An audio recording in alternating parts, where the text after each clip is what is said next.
all your base are belong to us.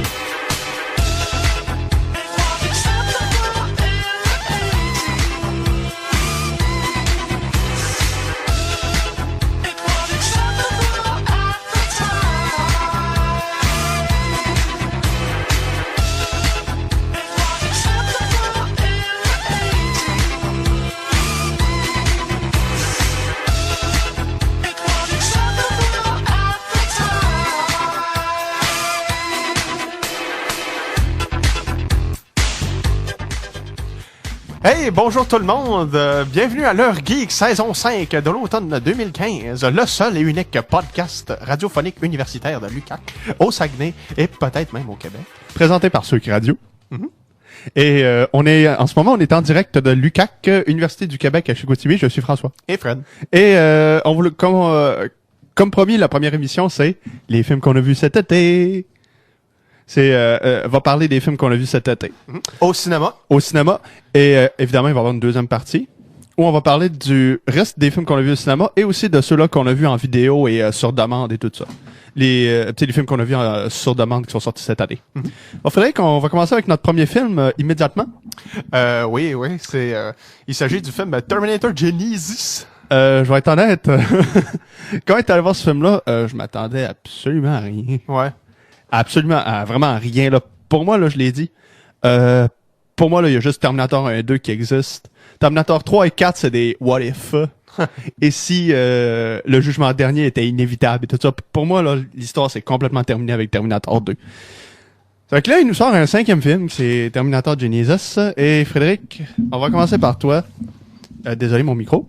Qu'as-tu pensé de Terminator Genesis? On va commencer avec un petit peu de backstory. Terminator Genesis met en vedette Emilia Clarke, Jay Courtney, c'est ça son nom? Jay Courtney. Et Arnold Schwarzenegger. Thank God. Une chance. Et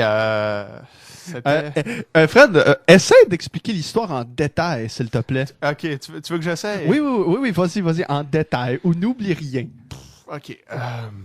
Fait que c'est l'histoire de Sarah Connor. Non, en fait, un peu. C'est l'histoire, ça commence dans le futur avec John Connor et Kyle Reese, joué par Jay Courtney. Et John Connor, c'est quoi là? Je pense que c'est Jason Clarke, son nom. Ouais. Il est dans Rise of the Planet of the Apes aussi. Dawn of the Planet of the Apes. Ouais, excusez, c'est le deuxième. Dawn of the Planet of the Apes. Très bon acteur. Oui. J'aime beaucoup. Il fait très everyday guy. Un truc que j'aime beaucoup. Mais vas-y, continue. Fait que ça commence dans le futur où est-ce que la rébellion ils ont gagné la guerre, en fait. Mais le Skynet avait un dernier Joker dans sa manche. Puis ils envoient Kyle Reese dans le passé, dans les années 80, pour combattre un Terminator qui a été envoyé pour tuer Sarah Connor. Fait que dans le fond, c'est l'histoire du premier. Mais non seulement c'est l'histoire du premier, puis il se ramasse dans les années 80, mais en plus de ça... Il y a le T-1000. Il y a le T-1000 aussi dans les années 80. Et il y a également un autre Terminator qui est joué par Arnold Schwarzenegger que lui il a été envoyé encore plus loin dans le passé quand Sarah Connor était une petite fille. C'est comme lui qui l'a élevé. Et là, mesdames et messieurs, vous devez vous dire, écoutez, on sont bien mêlés eux autres. Là. Non, on n'est pas mêlés. On essaie de raconter l'histoire parce que c'est pas que l'histoire on s'en souvient plus, c'est juste que c'est tellement mêlant. C'est sérieux, c'est le genre de film là où ferme ton cerveau puis regarde l'histoire, regarde le film, regarde les films d'action, regarde les scènes d'action parce que l'histoire là, tu y arriveras pas. Là. Mais moi, ce que je me demande, c'est que les scénaristes de ce film-là, non seulement ils ont eu toute une tâche, mais aussi ça m'étonne du studio qui a produit le film, que il a vu ça puis il a fait, ouais, ok, ça va être ça, je suppose. Passe. Ouais. Ça va être ça, I guess. That's fine. Bon, ouais, Fred, avis personnel maintenant, qu'as-tu pensé de Terminator Genesis?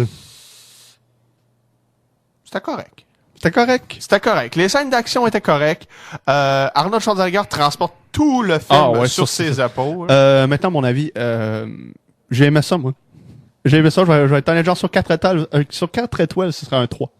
Ah ouais? C'est pas, c'était très divertissant, je vais être honnête. J'ai été diverti, j'ai mieux aimé ça que Terminator Salvation. Mais non, mais j'ai pas fini de raconter l'histoire. Non.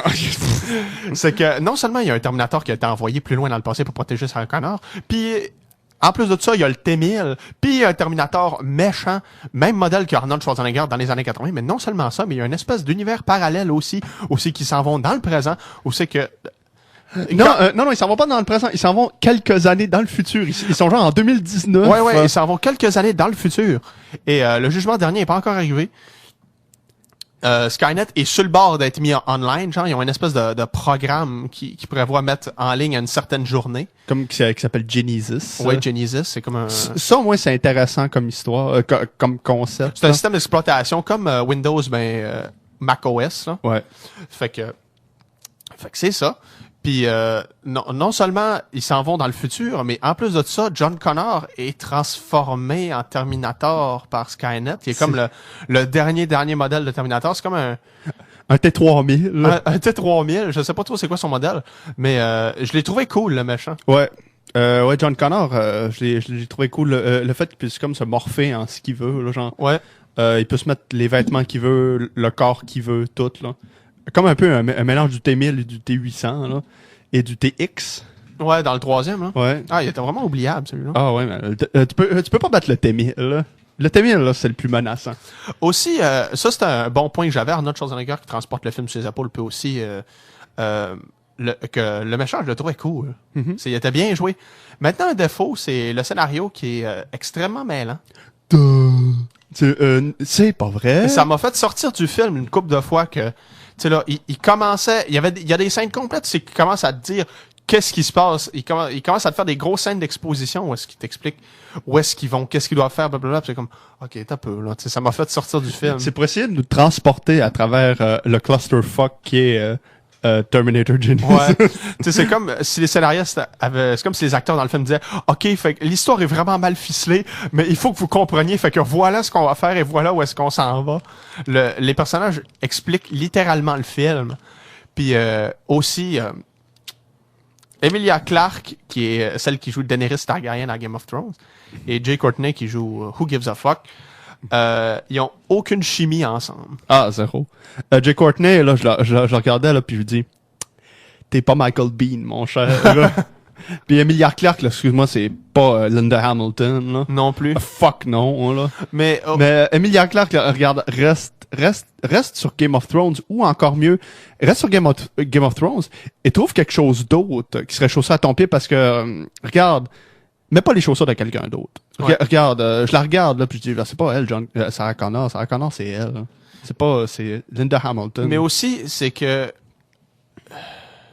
on dirait que à voir ce film-là, je me rendais compte que ouais, Emilia Clarke, c'est pas une si bonne actrice que ça. Non, elle est très expressive elle est très expressive des yeux et du visage. Ouais. À part ça, c'est pas une très bonne actrice. J'ai l'impression que, en tout cas, une fois que Game of Thrones va se terminer, attache ta tuque parce que essaie de trouver des bonnes affaires ouais, pour pas tomber sur les films d'Asylum. Ouais, pas devenir une has-been là comme Tara Reid ou ben n'importe quel acteur qui a joué dans une série sci-fi qui a marché.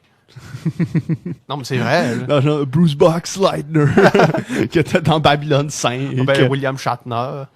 Oups, dis pas ça, frère. Non, mais c'est vrai que c'est un has-been. Là, il vit sa nostalgie. Ouais, exactement. Tu sais, là, par exemple, le gars qui a joué Spock, lui, Léonard Nimoy, lui, il fait d'autres choses. Il a fait d'autres choses. Puis aussi, c'était un très bon réalisateur. Là. Ouais, tu sais, il a réalisé Star Trek 3 et Star Trek 4. Puis c'est ça, tu sais, il a fait plein de petits projets comme ça, plein de petites apparitions. Tu sais, des petites affaires de même. Lui, William Shatner, il vit sur la popularité de Star Trek. Mm-hmm. Puis, il y avait des bonnes scènes d'action dans Terminator. Oui, très bonnes. Il y en a une qui se passait genre sur un pont là que j'ai bien aimé. Ouais, c'est là dans l'autobus. Ouais, où ils font flipper l'autobus à l'envers, à Dark Knight. Puis moi, mais sauf qu'à la place de juste faire un 180, il fait littéralement un 360 dans les airs l'autobus. Ça là, j'étais sûr que c'était un effet par ordinateur. Non, c'était un effet pratique. Ils ont vraiment fait flipper un autobus dans les airs. Ah bah ouais. Puis est-ce que ça en a valu la peine? Je pense que non, parce que le film a comme été un flop au box-office. Ça prouve que le monde, désolé le monde, regarde Arnold, on t'adore, mais on veut plus de Terminator. Terminator 1 et 2, c'est tout. Puis Terminator Genesis a été un méga flop auprès des critiques. Puis ça va être ça va être oublié très vite, je pense. Mais il avait pas dit aussi qu'il prévoyait partir une nouvelle trilogie avec Terminator Genesis? Oui, mais j'ai vu aussi que apparemment ça pourrait tomber à l'eau. OK, parce que je me rappelle, il y a peu de temps, ils avaient dit que peu importe les recettes au box-office, C'était coulé dans le ciment, il faisait les 3 films. Voilà, Bing Bang. Moi, j'ai vu genre sur une autre source. Mesdames et messieurs, nous ne divulguons pas nos sources. Ouais, nous ne divulguons pas IMDb et Rotten Tomato. Oups. Wikipédia. Désolé. Mais Wikipédia, ils ont posté une entrevue disant à propos de, voyons, où c'était un gars qui travaillait à 20th Century Fox, le monde qui ont produit Terminator. Ils ont dit que finalement, ils étaient pas trop sûrs d'en faire une trilogie. Vu les recettes au box-office et vu la réception, là, il dit, je sais pas si le monde l'accueillerait tant bien que ça. Tu sais, il y a bien beau avoir Arnold dedans, mais le monde sont pas dupes. Pas complètement, en tout cas. Tu sais, Terminator Genisys, c'était correct. C'était bon. Moi, j'aimais ça. Ça va, c'était correct. Ça va. Mais c'est très oubliable. Pis si c'est vraiment lui le dernier film de Terminator, c'est triste un peu. Disons que c'était pas le pire film de l'été au cinéma. Non, absolument ça pas. reste Les 4 Fantastiques. Et Pixels. Mais, Il y aura pas de critique de Pixels ou des 4 Fantastiques, mesdames et messieurs. Nous nous sommes tenus loin de ces films. Ouais, je me tiens, j'ai assez de dignité pour pas aller voir les films d'Adam Sandler. Puis désolé, moi je fais attention à mon Je veux pas dire que ceux qui vont le voir ont pas de dignité, mais je veux dire, j'aime pas ces films. Je n'ai vu plein, mais il m'a déçu tellement souvent que j'ai fait, ouais, tu sais quoi, Adam Sandler, là, Va chier. Ouais, c'est ça. Va chier, littéralement. Toi pis tout ton argent. Mais en tout cas, non. Mais t'as entièrement raison, c'est vraiment pas le pire film de l'été. S'il y avait 5 best, s'il y avait un top 5 des meilleurs et un top 5 des pires, Terminator serait dans le milieu. Il serait pas dans les pires, il serait pas dans les meilleurs. C'était... Il serait peut-être dans les pires, mettons 5e. Peut-être. Mais tu sais, dans les pires, juste parce qu'il faut remplir un spot, ouais, c'est un ça. spot, là. C'était pas mauvais. J'ai pas eu ça pas en tout, là. Moi non plus. J'ai trouvé ça pas correct. Je l'ai mêlé. Oui, mais je le reverrais, honnêtement. Honnêtement, moi, je le reverrais pour me faire une idée. Ah oui, puis en passant, une petite parenthèse comme ça sur Terminator Genisys. Le T-1000, là, il s'en débarrasse vraiment facilement. Ouais. Mais j'ai trouvé ça cool, la façon qu'il s'en débarrasse dans l'espèce de bunker, là, avec les sprinklers, là. Avec les sprinklers qui font couler de l'acide. Ouais. C'était bizarre. C'était bizarre, quand même. C'est vraiment spécial, tu sais, c'est ça que c'est devenu. Il savait tout que ces différents Terminators-là allaient venir Bien sûr qu'il le savait, Fred. Il savait que tous ces genres de Terminators-là allaient venir pour essayer de les tuer, puis ils ont tous prévu des pièges. C'est quasiment comme « Maman, j'ai raté l'avion ». Terminator Edition. Ouais. Mais vraiment, c'est... que c'est mêlant. Sérieux, t'es en train de me dire, mais comment ils ont fait pour savoir que tout ça allait se produire? Je sais pas. Puis, c'est pas un très bon film. Non. Ah oui, puis il y a un truc qui m'a énervé dans le film. Tu sais, qui a envoyé le T-1000 puis le méchant Terminator Schwarzenegger? C'est Skynet. Ouais. Mais qui a envoyé le Terminator pour sauver Sarah Connor qui a été enfant? Ça, le film l'explique jamais. Tu penses qu'il y a un bout où ils vont l'expliquer, tu sais, comment il s'appelle? Kyle Reese, il dit, mais qui vous a envoyé, vous? Puis puis la réponse d'Arnold, là, c'est un dossier classé. Fuck you. Des petits couplets coins ronds pour fournir des explications. Tu sais, les scénaristes sont souvent dire, on va essayer de trouver ça dans la suite, là. Ouais. Le temps, c'est de l'argent. Mais il n'aura peut-être pas vite les scènes d'action. Ouais, mais il y en aura peut-être pas, hein. Je pense que ça c'est fini là, mesdames et messieurs. S'il y a Terminator Genisys 2, là, je vais vraiment être surpris. Puis je vais vraiment être intrigué parce que honnêtement, je sais vraiment pas, je sais pas ce qu'ils vont faire, là. En tout cas. Voilà, Terminator Genisys, c'était bon. J'ai aimé ça. C'était correct. C'était correct. C'était honnête. C'est que maintenant, Fred, on va passer en musique tout de suite. Ouais, pourquoi pas. Avec la chanson Anarchy Road de Carpenter Brut. C'est un départ.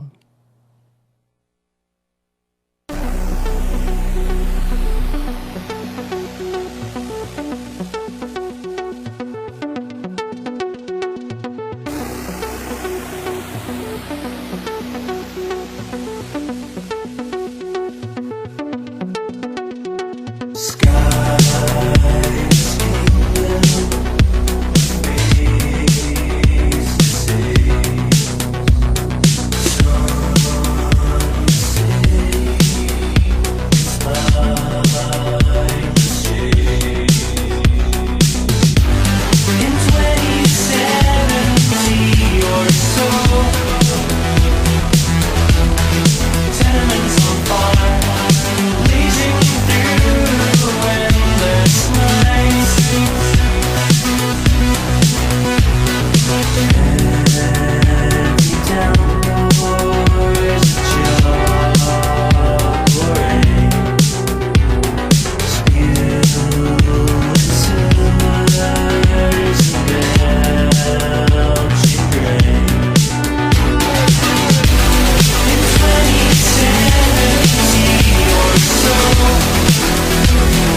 Hey, nous sommes de retour. Frédéric? Franck, t'as coupé la musique trop vite.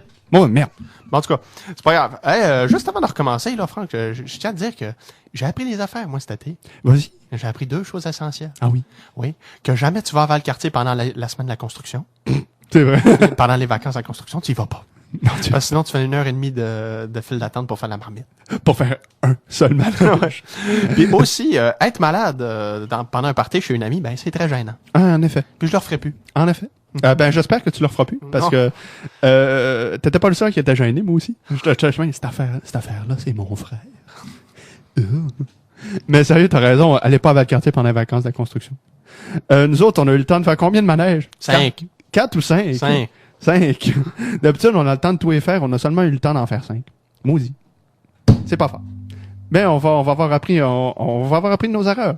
Bon, Fred, quels sont les deuxièmes films, quel est l'autre film dont on parle? En fait, c'est 2. C'est un double bill. Oh, un double bill. Un double bill de super-héros.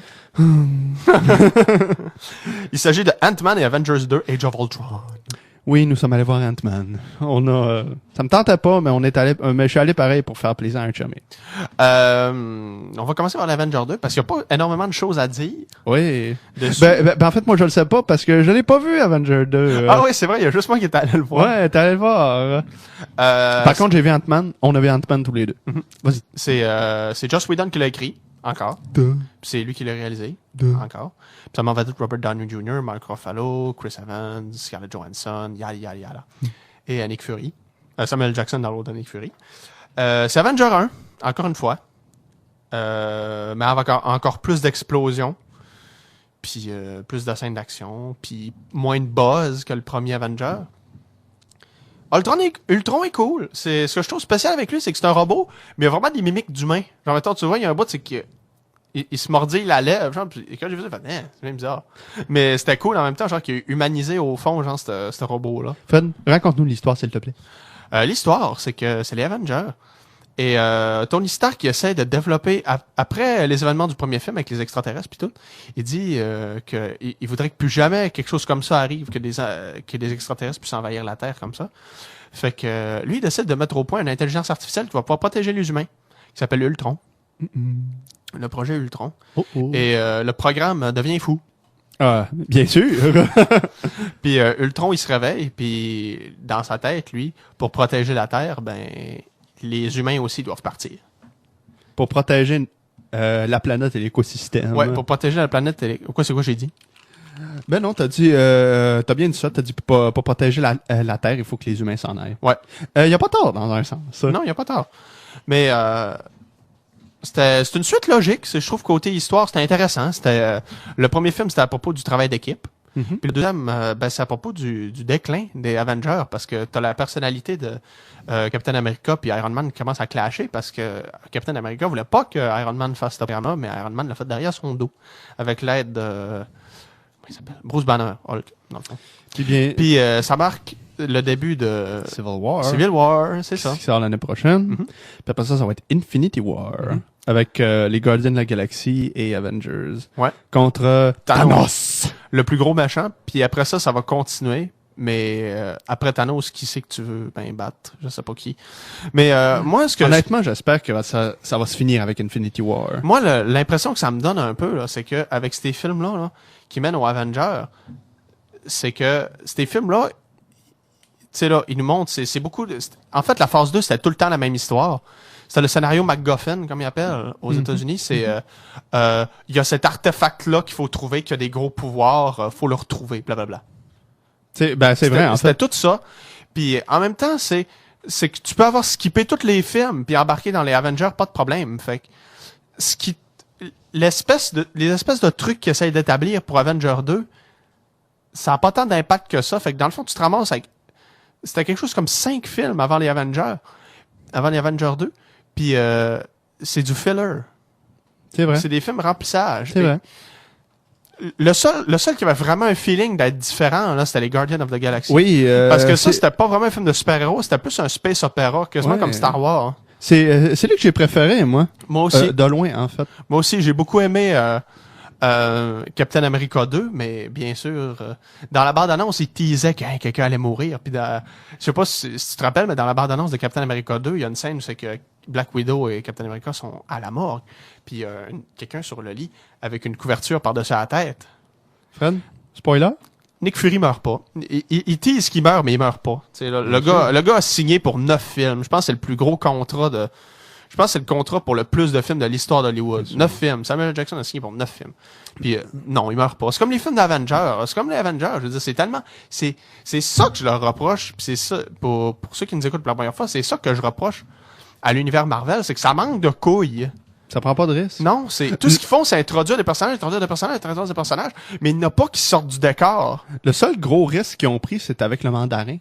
Ouais. C'est le seul et unique qu'ils ont pris. Tu sais là, puis sérieux là, Daredevil là sur Netflix qui est très bon en passant, que j'ai beaucoup aimé Daredevil. Oui, moi aussi. Puis pour une fois, un méchant qui vaut de la crotte. Tu sais là, Wilson Fisk, là, Kingpin, il est vraiment bien joué. Joué par Vincent D'Onofrio. Qui est grosse baleine dans Full Metal Jacket, pour ceux qui s'en souviennent. Et c'est tellement différent des autres trucs de Marvel que ça m'étonne que, tu sais là, je pense pas que Disney ait eu quoi que ce soit à faire avec ça. D'après moi, c'est juste Marvel Studios et Netflix, pas Disney, Marvel Studios et Netflix. Ben non, parce que tu remarques Daredevil, c'est quand même assez violent. Hein? Ouais, c'est assez violent. Mais c'est pas... tu sais là, c'est violent, mais c'est quand même bien, c'est vraiment bien réalisé. Il y a des beaux plans séquences, puis bel éclage, la musique est pas pire. Magnifique éclairage. Oui, l'acteur qui joue Daredevil est très bon. Oui, c'est beaucoup mieux que Ben Affleck. On va voir ce que Ben Affleck vaut en Batman. Ouais. L'année prochaine. Fait que c'est ça. Pour les Avengers 2 là, c'était bon. C'était un bon film d'action. Mais moi, le problème que j'ai avec les films de Marvel, c'est que je veux en parler, mais c'est des films qui restent pas avec moi. Que je les vois, puis c'est léger, ça se prend pas au sérieux, c'est tout le temps en train de faire de l'humour clin d'œil à la Joss Whedon que tout le monde essaie de copier. Puis ça reste pas avec moi. Je trouve que ça tue tous les enjeux, toute la tension qu'ils essaient de construire dans leur scène, ça détruit ça te met ça en miettes. Puis finalement, Ant-Man, qui était censé être réalisé par Edgar Wright, celui qui a réalisé le chef-d'œuvre qui est Shaun et les zombies et Hot Fuzz. Et aussi l'autre là, c'était quoi déjà? The World's End. The World's End. Et c'est lui qui l'avait écrit et réalisé, mais il s'est fait tasser par Marvel et Disney parce que Marvel et Disney voulaient est-ce que tu pourrais relier ça aux Avengers? Puis lui il voulait pas, il voulait que ce soit un film à part entière, puis ils l'ont tassé à cause de ça.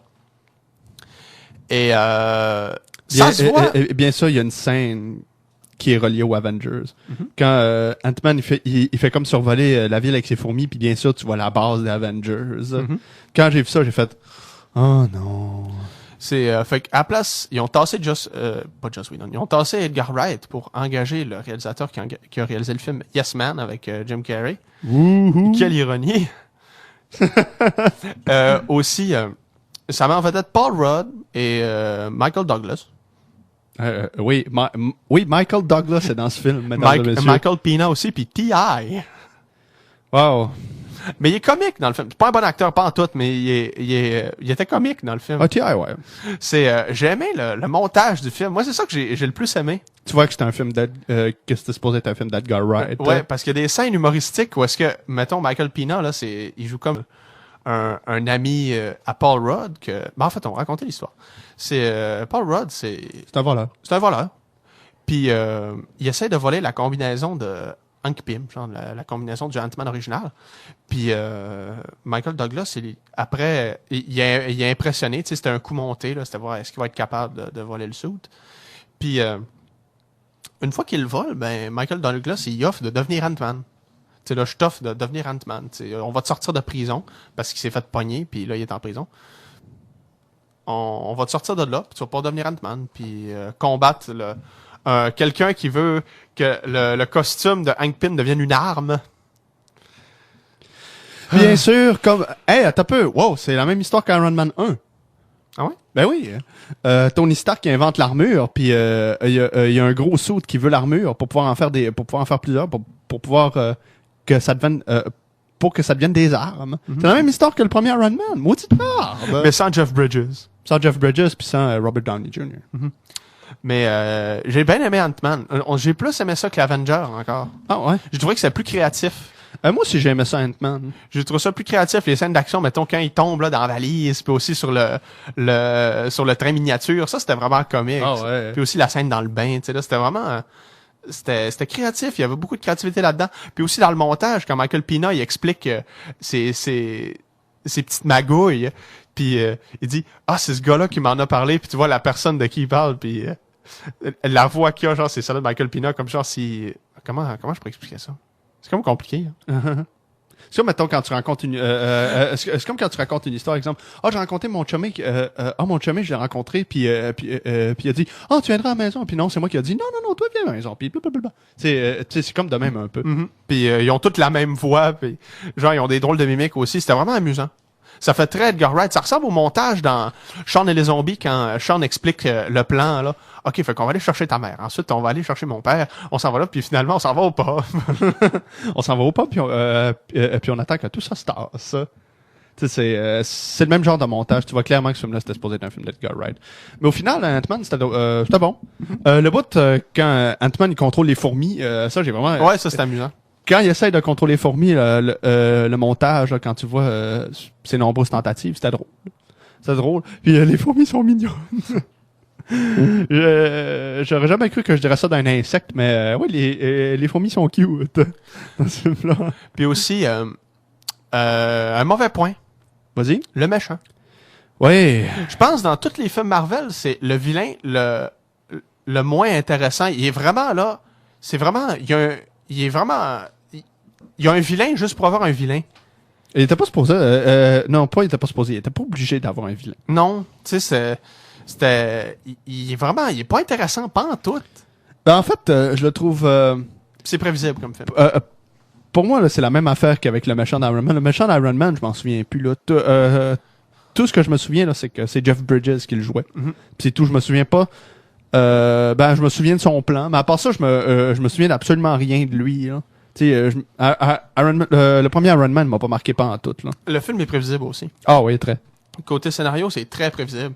Il y a un bout, c'est que Michael Douglas parle de comment il a perdu sa femme. Comment j'ai perdu ma femme? Ben, tu sais, là, on était sur entré en mode subatomique. Ouais, on était sur un missile nucléaire russe et pour le désactiver, la trappe était trop petite, fait que il a fallu que ma femme passe au niveau subatomique. Non, ne passe pas au niveau subatomique, tu ne pourras plus revenir à ta taille normale. Fait que là, elle est au subatomique. Elle rentre dans le missile, et voilà. Fait que là, quand j'ai vu ça, j'ai fait, bon, ça va être ça qui va battre le méchant à la fin. Et comme de fait, j'avais raison. Puis, la face que, sérieux, là, tu sais, quand j'ai vu ça, j'ai fait, waouh, tu sais, là, ça veut dire que sa femme est vraiment morte, mais à la fin. À la fin. Fred, ne vend pas les clés de l'intrigue. Non, c'est vrai. C'est beau, excusez. Fais juste dire que peut-être quelqu'un meurt, mais pas vraiment. Ouais, peut-être que quelqu'un meurt, mais pas vraiment.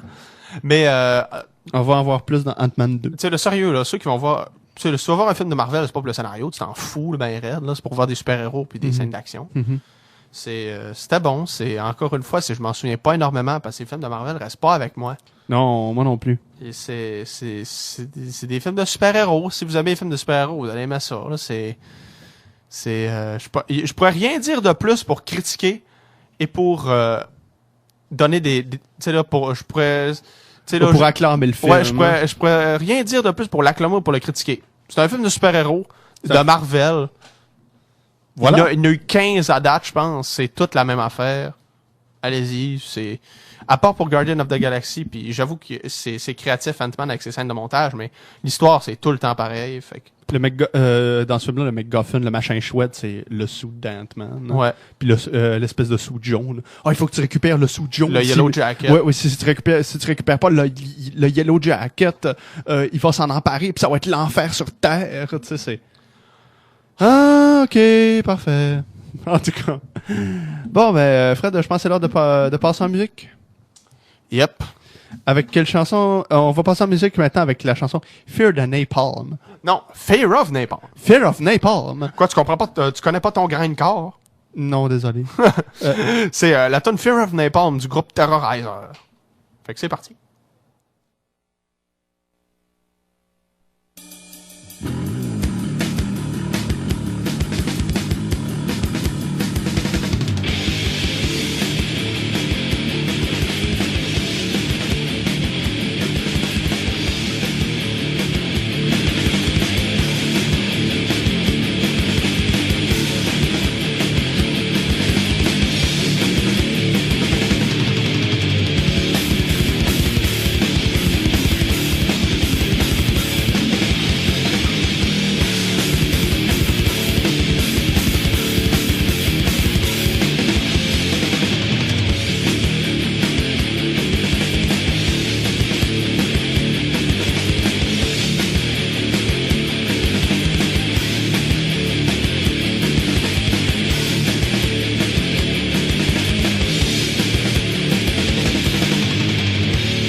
Nous voilà de retour, mesdames et messieurs.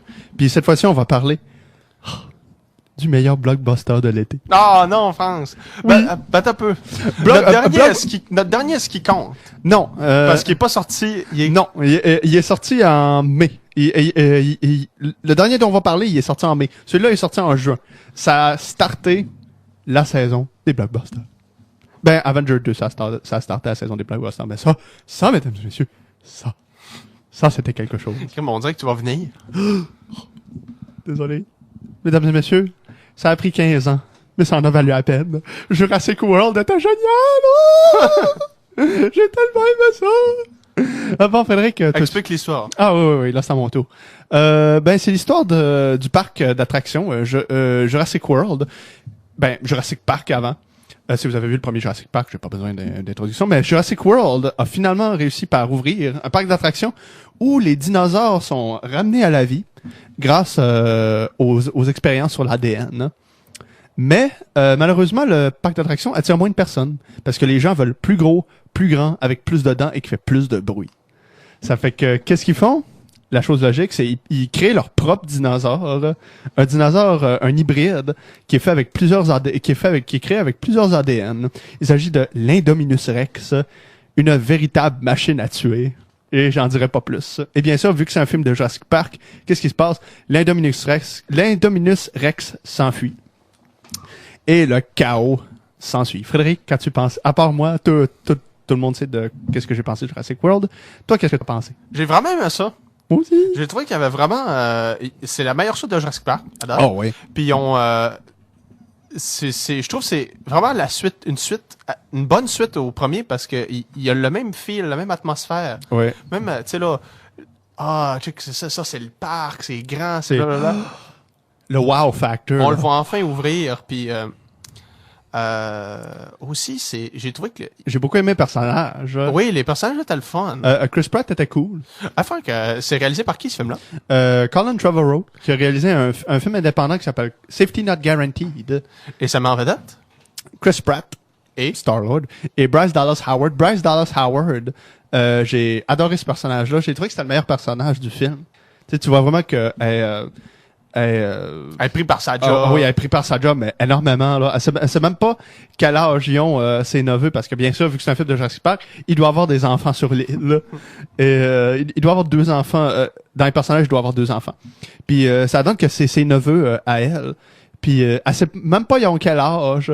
Puis, elle sait même pas c'est quand la dernière fois qu'elle les a vus. Puis quand elle se passait quand elle est supposée passer la journée avec eux autres, elle-même, finalement, j'ai du travail, c'est qu'à la place, c'est ma secrétaire qui va s'occuper de vous pendant toute la journée. Tu sais, maudit. J'ai trouvé que le scénario était surprenamment bien fait. Moi aussi. Il y avait... C'est spécial parce que ce film-là, étrangement, il y avait beaucoup de petits clins d'œil à l'audience. Des clins d'œil à l'audience, puis genre à l'audience, surtout à l'audience d'aujourd'hui. Ouais, parce que non seulement, tu sais là, c'est à propos du parc, mais c'est aussi à propos de... Tu sais là, du public qui est gâté, quasiment gâté pourri, là, que ça, faut toujours que ça soit plus gros, plus bruyant, blablabla. Tu sais là, c'est... Comme les films d'aujourd'hui. Ouais, les films d'aujourd'hui, les films d'action, etc. Tu sais, c'est comme si, genre, c'est le film se moquait un peu de lui-même. Comme s'il disait, on aurait aimé ça faire un film plus, tu sais là, moins over the top. Moins over the top, mais bon, l'audience d'aujourd'hui veut plus gros, avec plus de mordant, plus d'action, plus fort, plus tout. C'est que c'est ça qu'on va vous donner. C'est ça qu'on va vous donner. Puis aussi, il y a comme un personnage, il y a comme l'épisteur dans le film qui est vraiment hot. Il fait partie de ceux-là qui s'occupent du parc dans le panneau de contrôle. Il est dans la salle de contrôle. Oui, puis il y a comme une espèce de moustache, genre de hipster pis les grosses lunettes. Il porte un gilet de Jurassic Park. Le parc original, ouais. Puis la madame Bryce Dallas Howard, elle voit, elle dit, c'est quoi ce gilet-là? Puis genre, il y a comme gêné des boutons puis le ventre. Puis elle fait, non, tu portes pas vraiment ça. Puis elle dit, combien tu l'as payé? Il dit, 100 piastres sur eBay. Ça va à peine. Comme je disais, wow, c'était vraiment hot. Type ça, ce qu'il dit par la suite, il dit, en passant, moi, je suis allé le voir 2 fois. Au cinéma. C'est vraiment hot ce qu'il dit. Il dit, mais le parc original, c'était vrai, c'était grandiose, c'est l'original, ça avait l'air vrai. Tu sais, c'est comme un peu, tu sais, aussi un petit clin d'œil, tu sais, aux effets spéciaux d'aujourd'hui. Tu sais, avant, une petite pointe. Ouais, tu sais, avant c'était vrai, tu sais, les effets pratiques, les animatroniques. Tant que celui-là, il y a beaucoup de CGI, beaucoup d'effets par ordinateur. Il y en a énormément en passant. Mais ils sont vraiment bien faits. Oui, ils sont vraiment bien faits. J'ai été un peu déçu du manque d'effets pratiques. Moi, j'ai trouvé, mais je trouve que les dinosaures étaient vraiment bien ça m'avait fâché, moi, quand la première bande-annonce était sortie, quand t'avais des, tu sais, là, un peu du monde, là, qui faisait vraiment leur snob en disant, les effets spéciaux ces dinosaures sont tellement laids. Dude, c'est parce que c'est une bande-annonce. Le film est encore en post-production, là. Ah ouais, le film est pas fini. You! C'est quoi ça? Puis aussi, là, ils sont tellement laids. Regarde, c'est... C'est ça, crime. C'est une bande-annonce, tu sais. Une bande-annonce. Comme t'as dit, Comme- sont pas Il finis. y a des trucs, il y a des, tu sais, là, dans les bandes annonces aujourd'hui, là, les gens jouent plus avec. Tu sais, là, avant, là, tout ce qui montrait dans la bande-annonce, mettons, des films des années 80-90, tout ce qui montrait dans la bande-annonce, c'était dans le film. Aujourd'hui, t'as des scènes qui sont dans les bandes-annonces qui sont pas dans le film. Ouais, c'est Puis vrai. aussi, t'as des séquences qui te cachent, comme dans la bande-annonce de Captain America 2, le cadavre qui est sur le cadavre, entre guillemets, qui est sur la table. Il y a la couverture par-dessus la tête. Dans le film, ça arrive pas, ça. C'était juste pour teaser. C'est comme dans Jurassic Park, tu sais, là, ça tease, mais aussi, le film est pas fini. Ben oui, tu sais, c'était une première bande-annonce. La bande-annonce était sortie genre en décembre. Puis le film, il sortait en juin, là, tu sais. Laisse-leur le temps, là. Tu sais, là, c'est Ah, puis un truc que je veux préciser que... comme le monde, genre, mettons que ils chialent sur une bande-annonce. Oh, les CGI étaient tellement bêtes, mais ils crèment leur short sur une bande-annonce d'un jeu vidéo de E3 où c'est qu'ils montrent même pas de gameplay. Hey, ça a l'air tellement le fun. Oui, j'avoue que les graphiques sont beaux puis le concept a l'air pas pire, mais je peux-tu voir un peu je peux-tu voir de quoi ça a l'air, s'il vous plaît? C'est- Tu te ramasses avec le syndrome Order 1886 où c'est que la bande-annonce c'est super belle, l'univers est intéressant, mais le jeu c'est de la dompe, là, complètement, là. Oui. Oh oui. Oui. En passant, mesdames et messieurs, cet été, on s'est acheté une PS4 Yeah, une Wii U. et une Wii U. Et oui, on a pu jouer à ces jeux-là. On a pu les essayer. Et Order 1886, c'est très... Très moyen. c'est oh my god, que c'est même pas moyen, c'est juste... Sans intérêt. C'est vraiment là, sans intérêt. C'est un film qui est construit entièrement sur ses graphiques puis sur le hype, comme Aliens Colonial Marines. Mais en tout cas, ça c'est une autre histoire. Ah oui, un truc que je veux préciser que le monde sont boqués là-dessus à propos du film, c'est le fait que le personnage de Bryce Dallas Howard, à la fin du film, elle s'enfuit avec ses talons hauts. Hein? C'est le monde, j'ai vu ça sur Internet, le monde sont boqués là-dessus que, oh, mais une minute, elle sauve du T-Rex, elle porte ses talons hauts puis elle réussit à sprinter, mais elle porte des talons hauts, c'est impossible. On s'en fout-tu un peu? On s'en fout. Il y a même un plan où tu vois ses talons hauts, il y a même genre un gros plan sur ses talons hauts. Tu sais, c'est, selon moi, les réalisateurs, ils devaient le savoir, là, tu sais, ils devaient dire, attends, ça va être drôle, ça. Tu sais, d'après moi, c'était pas un accident, c'était genre une petite joke. Quelque chose de même, tu sais, encore un truc pour se moquer. C'était peut-être encore pour se moquer de l'audience, que le fait que l'audience sont pas capables de suspendre leurs croyances. Mais sérieux, tu m'en parles? J'ai pas remarqué ça pas en tout. Je veux dire, je m'en foutais complètement. C'est comme ça. Tu vois, là, sur Internet, là, tu tapes Jurassic World High Heels, là, puis tu vas tellement avoir des memes puis des articles là-dessus, là. Oh, ben, des talons. Le monde, L'Internet, le là, monde sont c'est... boqués sur des petites affaires dont tout le monde se fout. L'Internet, là, c'est le seul endroit, là, dans l'univers où est-ce que tout le monde essaie d'être drôle, mais personne n'a un sens de l'humour. C'est vrai dans un sens. T'sais, Ah là, oui, puis, c'est comme YouTube. Tout le monde essaie d'être comique, mais personne n'a un sens de l'humour. Tu dis de quoi? Quelqu'un va le citer hors contexte, puis I'm offended. Yeah, sure. Ah oui, un truc que je veux préciser avec Jurassic World, les Dominus Rex est malade. ouais, il est vraiment... Il est tellement hot. Sérieux, j'ai vraiment... Il y a un bout que... Il y a même des bouts où Il est vraiment menaçant, il est peur, hein? Ouais, il y a un bout en particulier où il chope un soldat, là. Puis tu vois vraiment sa grande gueule ouvrir, là, puis s'approcher vers la caméra. Quand je l'ai vu approcher, j'ai fait... Si t'es en 3D, t'es vraiment... Ah! Ah, sérieux, wow, cette affaire-là, là, le T-Rex peut bien aller se rhabiller. Là. Ah ouais. Parlant du T-Rex, c'est... Ah! Faut pas trop dévoiler, François. Faut pas dévoiler le punch. Le film sort, je pense, le mois prochain. Mais je vais juste préciser, inquiétez-vous pas, le T-Rex est dans le film. Mais ils ont gardé le meilleur pour la fin. Ouh, mon Dieu, je l'ai dit. Mais moi, ce que j'ai vraiment aimé du film, c'était que tu vois enfin le parc. Enfin, Tu le vois enfin marcher, tu vois enfin les attractions. C'est le tu le fun. vois ouvrir. Tu sais, là, la scène, là, quand ils montent le parc, là, avec la tonne, là, genre, j'avais la chair de poule. Bienvenue. C'est re-bienvenue, enfin. C'était quasiment comme voir l'original au cinéma. Tu sais, c'était c'était grandiose. Mais il y a plein de monde qui ont pas aimé ça, je comprends pas. Honnêtement, je sais pas à quoi vous vous attendiez. Tu peux pas plaire à tout le monde. Tu peux pas plaire à tout le monde, mais Tu peux pas faire plaisir à tout le monde. mais d'un autre côté, je me dis à quoi vous vous attendiez. Surtout aujourd'hui, là, que... Tu sais, vous chialez pas avec les films de Marvel, mais vous chialez après Jurassic World. C'est pas à quoi je m'attendais. Même, tu t'attendais à quoi? Tu sais, tu vas voir Ant-Man. Oh, c'est exactement ce à quoi je m'attendais, mais avec Jurassic World, c'est pas ce que je m'attendais. Même, tu t'attendais à quoi? sais, c'est Jurassic Park, youhou! Dinosaures partout, sauvez-vous. C'est tant que, tu sais, c'est... Non, je comprends pas. C'est, honnêtement, là, sortez vos têtes de vos culs. Mais c'est comme... Ça fait comme refléter un peu, tu sais, la culture... pas juste geek, mais tu sais, genre de tout aujourd'hui. C'est soit c'est bon, soit c'est pourri. C'est jamais, genre, t'as jamais de milieu, là. C'est tout le temps... ce que j'ai vu de l'enfant. Ça fait ça dans mes écouteurs.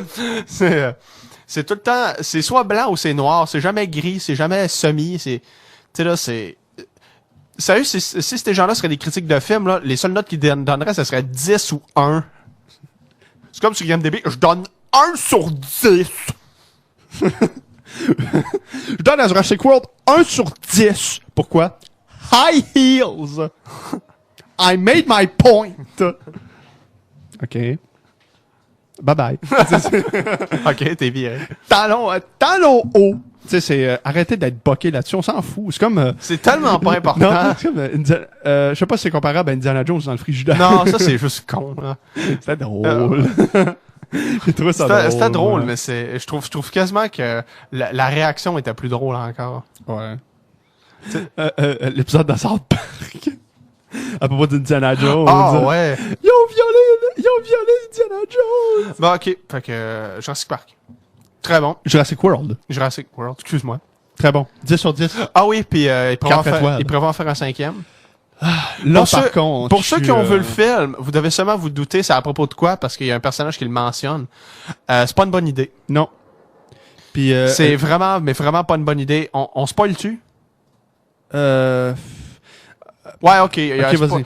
Ben, Chris Pratt, dans le fond, son personnage, c'est que il fait comme entraîner les raptors. Tu sais, il y a 4 raptors. Il y a 4 raptors, et ils les entraînent pis tout. Puis il fait comme les dresser.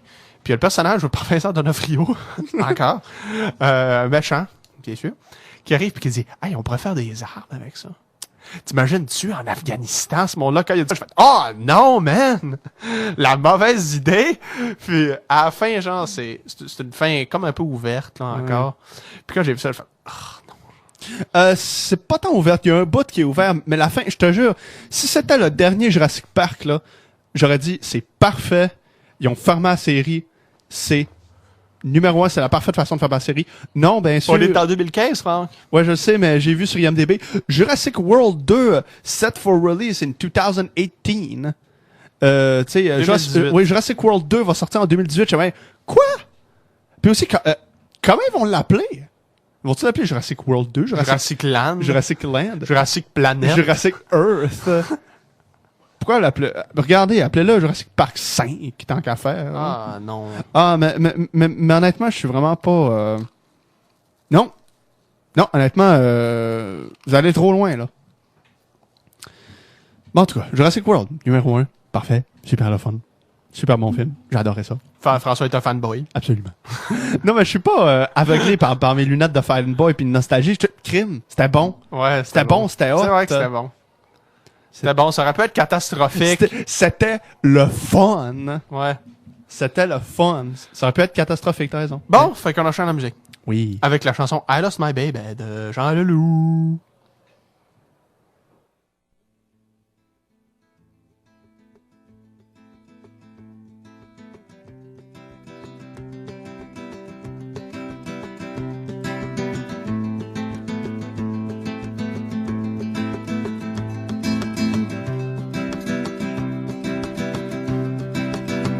I lost my baby, I lost my darling, I lost my friends, I lost my mind, I lost my baby, I lost my darling, I lost my friends, I lost my mind. Pour une fille d'Ottawa, grandie à Sainte-Foy, d'un père militaire et d'une belle fille qui fut sa mère, qui écoutait du country entre deux caisses de bière et partait le samedi pour un lac d'Oxbury, rejoindre la grand-mère, an old family, an old family. Oh, je ne peux vivre sans toi, et je ne peux vivre avec toi. Mais tu peux très bien vivre sans moi, je suis foutu dans les deux cas. I lost my baby, I lost my darling, I lost my friends, I lost my mind. Coup de fil de Jamie qui un jour tomba pour une fille d'Ottawa. Quand dit je ne sais pas, d'un père pilote de l'air et d'une mère je ne sais quoi, tous deux aimaient le cinéma. Nous sommes habitants de la terre, il y a des milliers de frontières. Quelqu'un existe dans l'univers pour quelqu'un d'autre et c'est la guerre. I lost my baby, I lost my darling, I lost my friends, I lost my mind.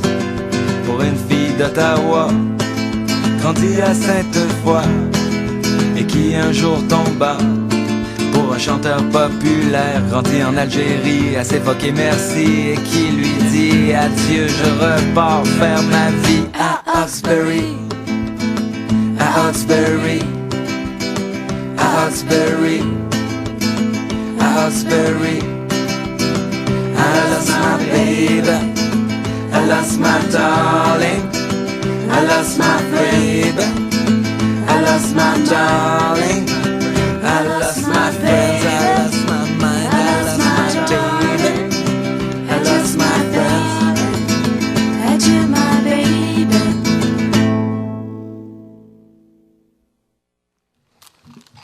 Nous sommes de retour, mesdames et messieurs, pour maintenant... Le main event. Oui, le grand main event. On a parlé du meilleur film de l'été. Maintenant, on va parler du best film ever. Le meilleur film de l'année. Le meilleur film de la décennie. Le meilleur film du centenaire. Le meilleur film d'action, peut-être de l'histoire. Absolument. Non, on parle pas de Fast and Furious 7. hein. On parle de Mad fucking Max Fury Road. Il est sorti tout récemment en DVD puis en Blu-ray. Il est sorti la semaine dernière en DVD puis en Blu-ray. C'est que courez à votre magasin, allez l'acheter, parce que ce film-là, c'était malade! Ouais. Par où commencer? My God, par où commencer? OK, fait que l'histoire. Oui, vas-y. Mad Max Fury Road, réalisé par George Miller, écrit par George Miller, de l'univers de George Miller.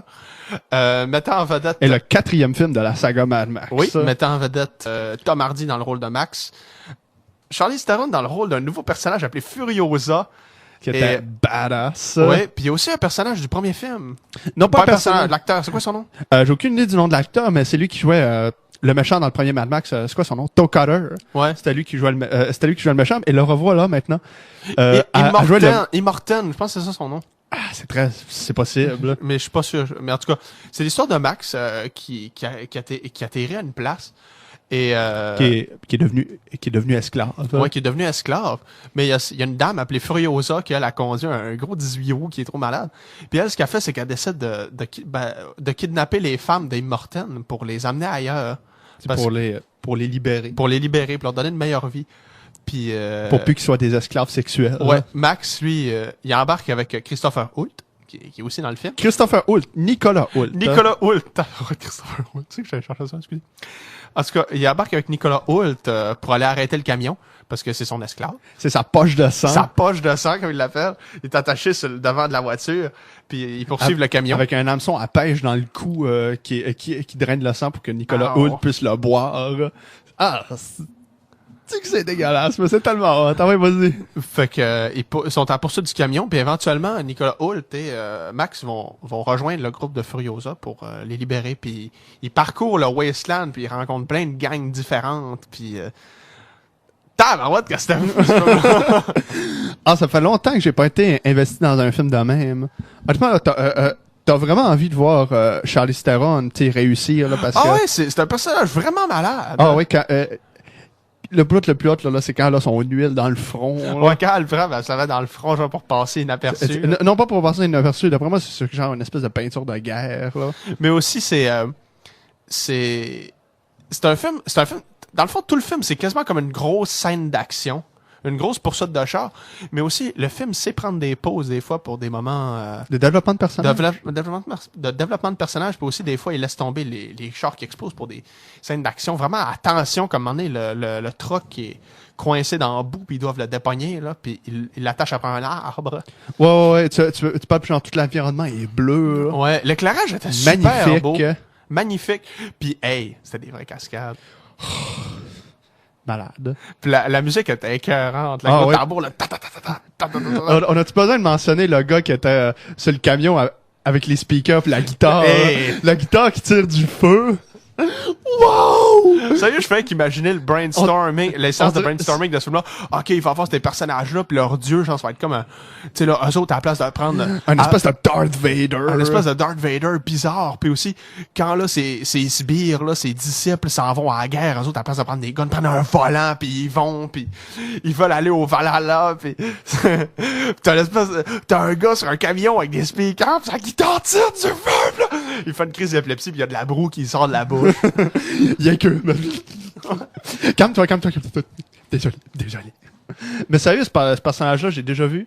J'ai vu un t-shirt où, officiellement, ce personnage-là est comme devenu un personnage culte. Il est déjà sur un t-shirt. Je pense que, il est sur un t-shirt puis il ressemble à Eddie du groupe Iron Maiden, voyons, la mascotte d'Iron Maiden. Honnêtement, ce gars-là, il pourrait être sur une pochette de métal, de heavy metal, là. Sérieux, c'était, les affaires bonnes dans ce film-là. Wow, continue. Un truc que je dois mentionner, c'est... T'as peu juste... la première scène d'action, quand elle décolle, là, pis là, tu vois là, tout le monde qui se prépare, là, pis t'as le gros convoi qui est après eux autres, tu vois le gars avec la guitare. Je te dis, j'avais tellement... C'est la première fois que ça m'arrivait, j'avais tellement l'adrénaline dans le plafond, là, pis j'avais la gueule à terre. J'avais tellement l'adrénaline dans le plafond que je savais, hey, calme-toi, film, je vais venir, moi, là, je suis plus capable. Calme-toi un peu, genre, c'était... Le film vient de commencer. Le film vient de commencer, puis j'ai déjà l'adrénaline dans le plafond, sinon c'est... C'est la première fois que ça arrive, genre, tabarouette. Prends ton temps, là. Laisse-moi le temps de te connaître, là. Saute pas... Saute pas aux conclusions.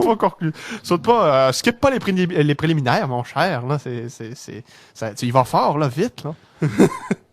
Un truc que je dois préciser aussi, c'est que j'ai vu beaucoup de monde se plaindre que le film s'appelait Mad Max. Max, c'est pas le personnage principal. Ils disent, c'est pas le personnage principal du film.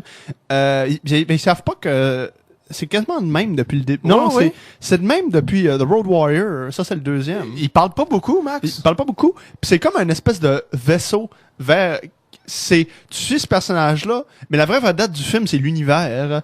Mais tu sais, c'est lui que tu suis. C'est ton personnage. C'est ton vaisseau pour te montrer l'univers. transporte. Ouais. À part dans le premier film, c'est Max, le personnage principal. Là.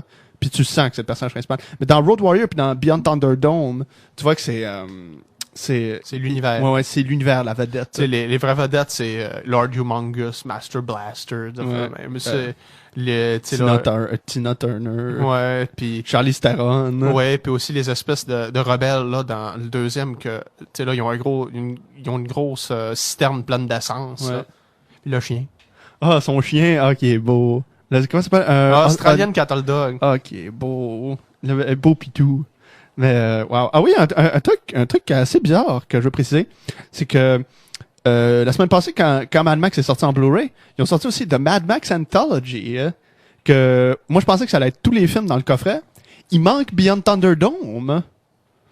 Ça, j'ai vraiment été surpris. Il manque le troisième Mad Max. Il y a Mad Max 1, The Mad Max 2, The Road Warrior, et Fury Road. Il manque Beyond Thunderdome. Pourquoi? Selon moi, c'est-tu la même maison de production? Non, parce que Road Warrior puis Mad Max, c'est des films australiens. Lui, c'est vraiment le Mad Max hollywoodien. Là. Ah, ok. Fait que c'est pas le même monde. Puis George Miller, j'ai vu genre que George Miller a perdu intérêt sur ce film-là parce que son collaborateur là qui a travaillé ses autres films aussi, il est décédé pendant la production. Puis à cause de ça, il a perdu intérêt. Puis c'est quelqu'un d'autre qui l'a réalisé. Puis c'est quelqu'un d'autre qui a poursuivi la réalisation. Qui a poursuivi la réalisation. Puis laisse-moi te dire que ça a énormément de sens parce que Beyond Thunderdome, c'est vraiment le moins bon de la série. Je l'ai regardé cet été pour la première fois, je me suis dit il doit être aussi bon. Mais il doit sûrement être aussi bon que la gamme. Non, j'étais très déçu. Vraiment, là, c'est assez plat. Ce que je trouve hot de Mad Max Fury Road, là, c'est revenant à Mad Max Fury Road. Oui. C'est que George Miller, oui. 70 ans, Il réalise Il vient- un meilleur film que Michael Bay. Ouais, il vient montrer aux jeunes réalisateurs comment ça se fait un film d'action. Genre, tassez-vous du chemin, il remonte ses...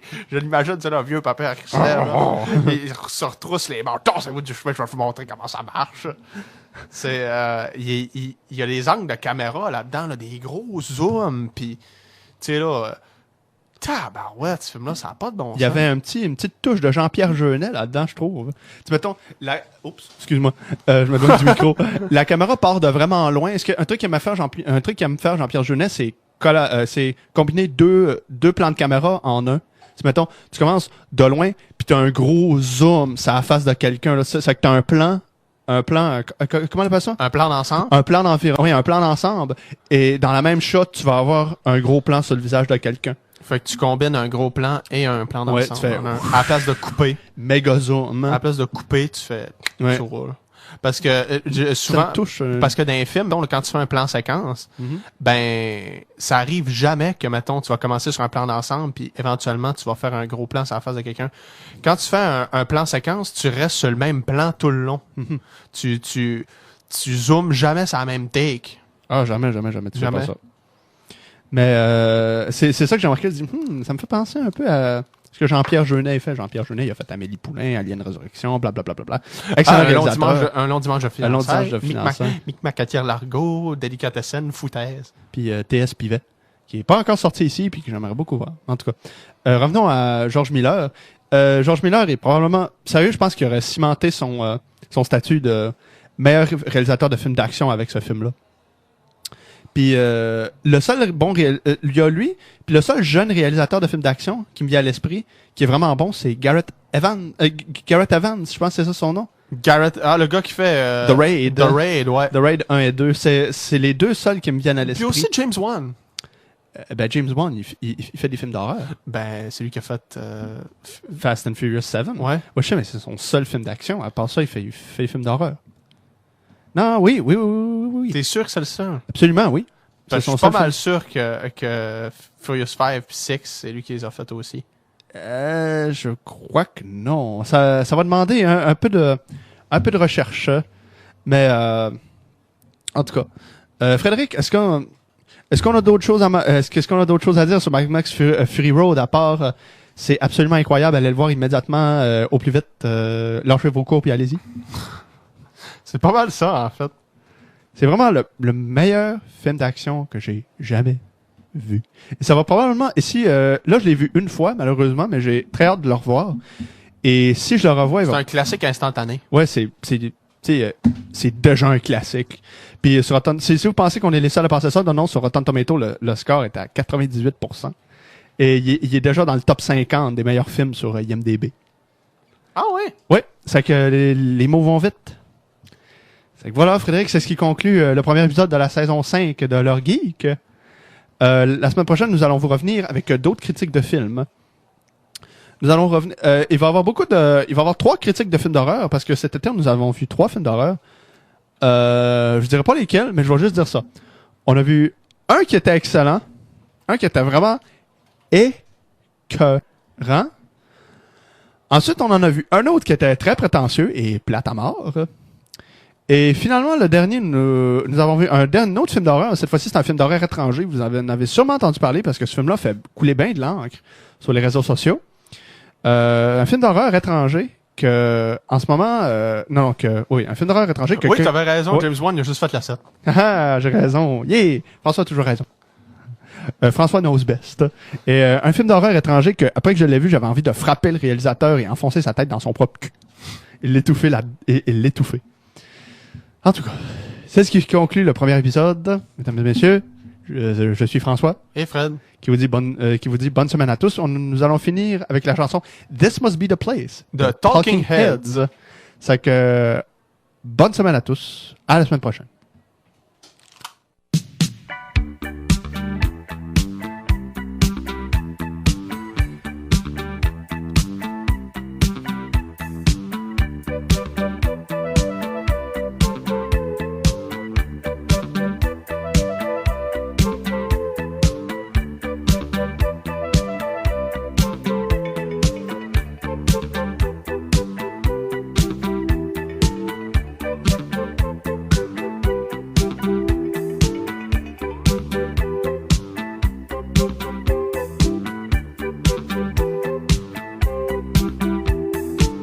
Adieu.